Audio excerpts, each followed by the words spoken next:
Neymar junior এবং Neymar জুনিয়রের ভক্তরা কিংবা ফুটবল ভক্তরা যারা নেইমারের ফুটবল খেলাটাকে পছন্দ করে প্রত্যেকের জন্য আসলে খারাপ খবর।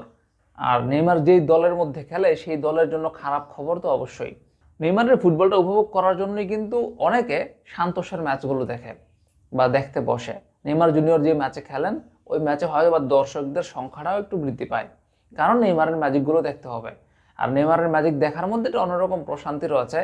তার মধ্যে এমন কিছু ম্যাজিক রয়েছে যা অন্য কোনো ফুটবলারের মধ্যে নেই।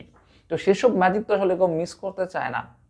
অন্যদিকে নেইমার জুনিয়র নিজেও ফুটবলটাকে খুব ভালোবাসেন, আর সেই ভালোবাসার কারণে তিনি বারবার ফিরে আসতে চান ফুটবলে, বারবার তিনি চেষ্টা করে যাচ্ছেন ফুটবলে, এবং আলটিমেটলি তার গোল হচ্ছে ব্রাজিলের হয়ে বিশ্বকাপ জেতা। সেটার জন্য তিনি সর্বোচ্চ চেষ্টা করছেন।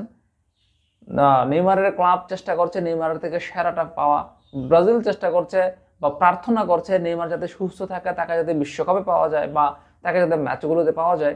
কিন্তু ইনজুরি এই জিনিসটা আসলে নেইমার জুনিয়রকে ছাড়তেই চাচ্ছে না।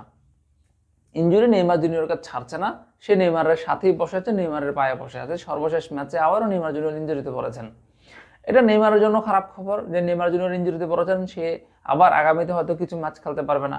এটা সান্তোসের জন্য খারাপ খবর যে তারা তাদের সর্বোচ্চ সবচেয়ে বড় যে প্লেয়ার তাকে তারা পাবে না আরও কিছুটা সময়। একই সঙ্গে সেটা ব্রাজিলের জন্য শঙ্কার খবর যে নেইমার জুনিয়র যেভাবে ইনজুরিতে পড়ছেনই, ইনজুরি থেকে কোনোভাবেই সে ফিরে আসতে পারতেছে না, বা ম্যাচে খেলতে নামলে আবার ইনজুরিতে শিকার হচ্ছেন। তো তাকে নিয়ে কি ধরনের পরিকল্পনা করা যায় বা তাকে আদৌ পরিকল্পনা রাখা যায় কিনা, সেটা নিয়ে ব্রাজিল কোচের মধ্যে একটা হয়তোবা দ্বন্দ্ব, মানে মনের মধ্যে একটা দ্বন্দ্ব, একটা শঙ্কা থাকতে পারে। একই সঙ্গে নেইমারের যে ইনজুরির যে খবরটা বা ইনজুরির যে রেকর্ড, সেটা ওর ভক্তদের জন্য খারাপ খবর।